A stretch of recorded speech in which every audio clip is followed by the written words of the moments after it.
Tonight on NewsWatch 12 at 6, an earthquake ripping through the Northern California coast and into Oregon. We'll see some of your footage and give you the very latest. And an investigation suggesting a Medford School Board member threatened district staff. Find out how the situation evolved coming up next. Plus, we're following up on public comments made to the Marine Board regarding the Upper Rogue River. We'll have all those details for you coming up next on NewsWatch 12 at 6. Watching out for you. This is NewsWatch 12 at 6. It was quite the day for some weather, seeing a magnitude 7.0 earthquake in some areas of the coast in Oregon, as well as the majority of that being in California. So we want to check in and see what's the status of that now. Storm Tracker 12 Chief Meteorologist Matt Hoffman letting us know the dangers and where that earthquake is for us now, Matt. Yeah, the details this morning, it was a 7.0 magnitude earthquake, and it was along what's called the Mendocino Fracture Zone. And you can see where it's located right there amongst the plates in North America. And the thing about the plate that it was on, or the zone that it was in, is the plates were moving parallel to each other. And to get a tsunami, you want to have one plate going above the other, or below the other, I should say, displacing that water and causing the tsunami. This earthquake didn't do it. They did issue that tsunami warning because there was thinking that that could still possibly happen, but it was canceled once it was realized that we weren't going to get a significant tsunami. Thankfully, great news. A 7.0 magnitude earthquake though, 10:44 a.m. And exactly what is a tsunami? It's when these plates underneath the surface basically slide under one another, and it displaces the water, and that water's got to go somewhere, and usually it does head up along the shore and can cause the damage. And luckily we did not see that in this case, so some good news there, but still a major earthquake at 7.0 magnitude. Haley?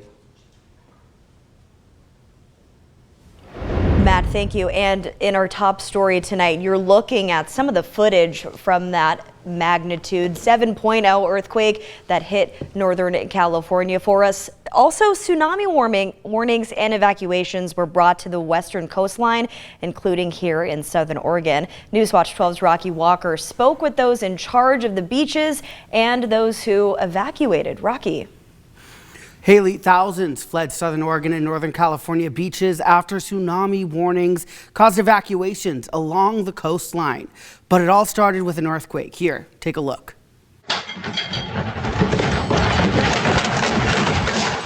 A 7.0 earthquake shook houses, cars, and just about everything in Northern California, bringing a shock to many in the region. As I looked over at the parking lot, all of the cars were just jumping around and bouncing around. It was very nerve-wracking, and everybody was very startled. The shaking was felt as far as in southern Oregon, with lights and plants swaying. But the big impact was on the coastline. With tsunami warnings causing whole communities to evacuate. In Brookings, from one moment to the next, a calm day turned to sirens, police knocking on doors telling people to leave, and road crews blocking their way back, pushing residents to higher ground. Just to see it all play out in live timing, this has been a most unusual experience. I'm 66 years of age, and I've never seen this happen again, and I've been coming here since 1970. Tsunami warnings and evacuations have since been lifted, with no tsunamis taking place and people allowed to return to beaches at 3 p.m. today. While they said it's safe to return now, they shut down the whole coast with the information they had available at the time, pointing to a possibility of a tsunami. And out of an abundance of caution, we closed the entire coastline just due to not having all the information, making sure that we were able to make a decision quickly. Now, the Oregon Office of Emergency Management, they say that this serves as a reminder to prepare and as a way for communities to practice for when they really need to flee. Live in studio, Rocky Walker, NewsWatch 12. Rocky, thank you. And after the earthquake, the Oregon Department of Emergency Management wants to remind everyone to be prepared for natural disasters like a tsunami. Make sure you know your evacuation route. Sign up for emergency alerts at the link you see here on your screen. Also have a go kit ready with food, water, medication, and other important documents. Finally, make sure everyone in your family is on the same page about your emergency plan. Looking to the Health Watch tonight, flu season is in full swing. Health officials are urging Oregonians to roll up their sleeves and get vaccinated. Flu vaccination numbers continue to decline, but there's still time to protect yourself and your loved ones. NewsWatch 12's Samantha Cadera joins us live in studio with more on why vaccines are important for our health. Sam.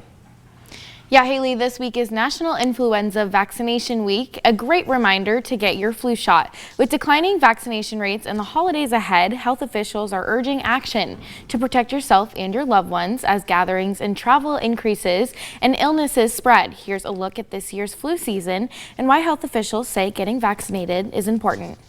As flu season continues, flu immunizations this year are at their lowest in 5 seasons. We do know that vaccines work.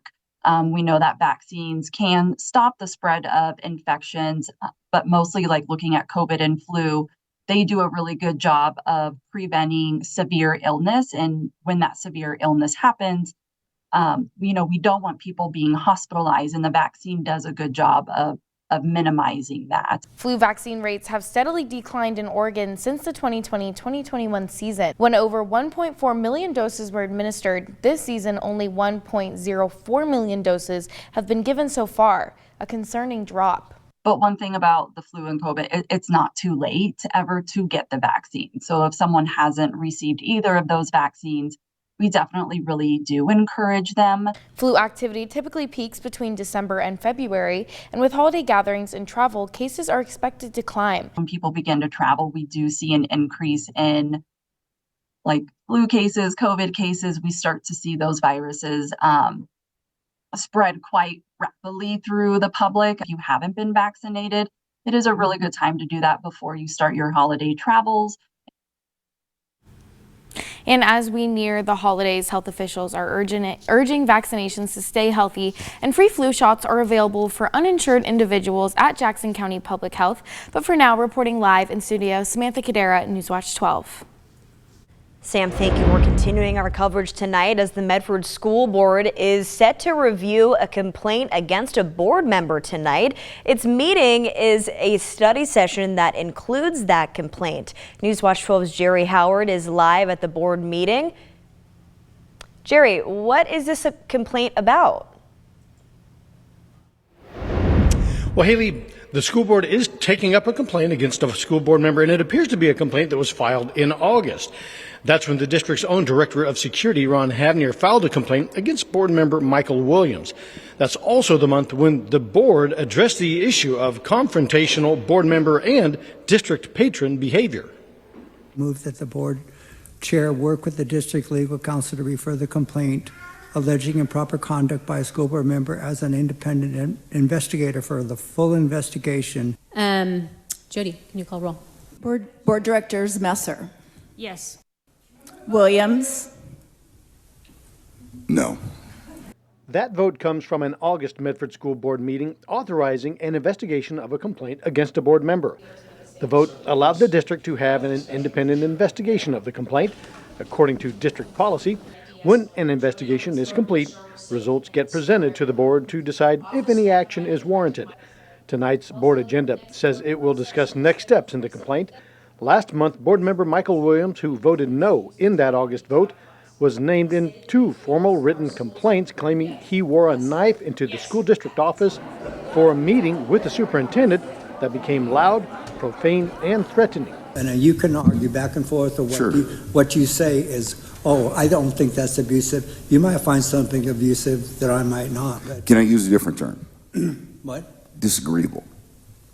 Some people can find that someone says something that is disagreeable, and they can label it abusive, but in reality, it's just disagreeable.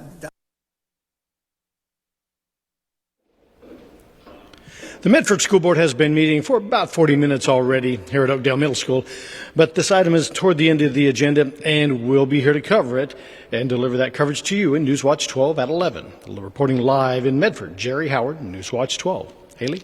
Jerry, thank you for covering that. Also want to follow up tonight. Rogue Valley residents let the comments flow at a hearing last night in Medford about jet boat use on the upper Rogue River. The Oregon State Marine Board is considering a 15 horsepower limit for boats traveling between the bridge on Table Rock Road and the Lost Creek Dam. They are also proposing a limit on jet boat trips in the area. Community members and jet boat company employees made their voices heard.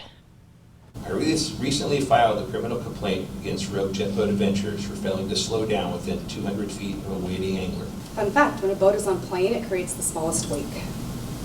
Slower speeds create larger wakes. Many are uneducated about that fact and interpret it as us being discourteous. The board is taking public comment until Friday, December 20th at 12:55 p.m. They'll then review the comments at their next meeting in January. You can still share your input through email or send a letter to the board. Details on how to do that can be found on our website, kdrv.com. Now, Storm Tracker 12 weather with Chief Meteorologist Matt Hoffman. Taking a look right now, we have clear skies across much of southern Oregon and northern California. Temperatures starting to drop off this evening. 35 degrees in Klamath Falls, where we do have the big Snowflake Festival parade starting within an hour at 7 p.m. Temperatures will likely be in the lower 30s, falling below freezing as the festivities continue, but there won't be much wind, so wind chill factor shouldn't be too much of a concern. Take a look at tomorrow. We got another dry day on tap for the region. We'll see some high-level clouds increasing. There will be the potential for some fog, though, overnight into tomorrow morning for some of our inland valleys, especially west of the Cascades. But looking at some pretty pleasant temperatures ahead for tomorrow, above average for most spots. Last week's drought monitor update still had some abnormally dry conditions on the east side, but that has melted away with this week's update. Some good news there, despite a very dry stretch of weather over the last week or so. But we are tracking some wet weather this weekend, and we'll talk timing of some rain and mountain snow and take a look at some more forecasts for a lot of holiday events going on in the days ahead. It's coming up in just a bit. Haley.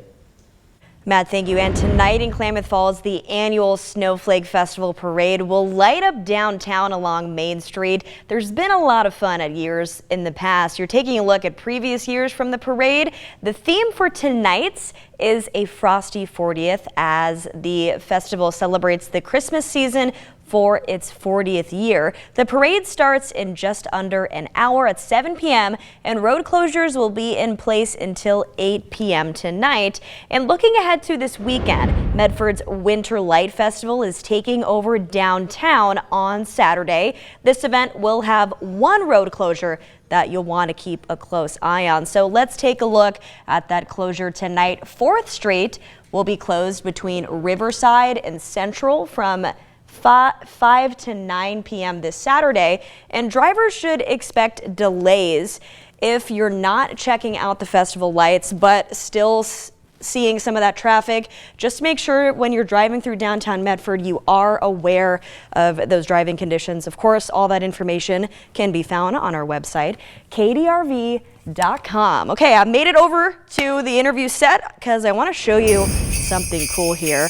Look at all of these toys that have been given out by you, generous donors. We got some fun teddy bears over here and just a lot of great toys. We are continuing with our annual toy drive. Just 10 days left of the toy drive, so you still have some time to grab a gift and donate it to any U.S. Cellular or Grange Co-op location. Just remember that any toy goes, really. Just make sure they're unwrapped and brought. They're supporting the Children's Advocacy Center of Jackson County and CASA of Southern Oregon and Siskiyou County. You can head to kdrv.com for more details on how to donate.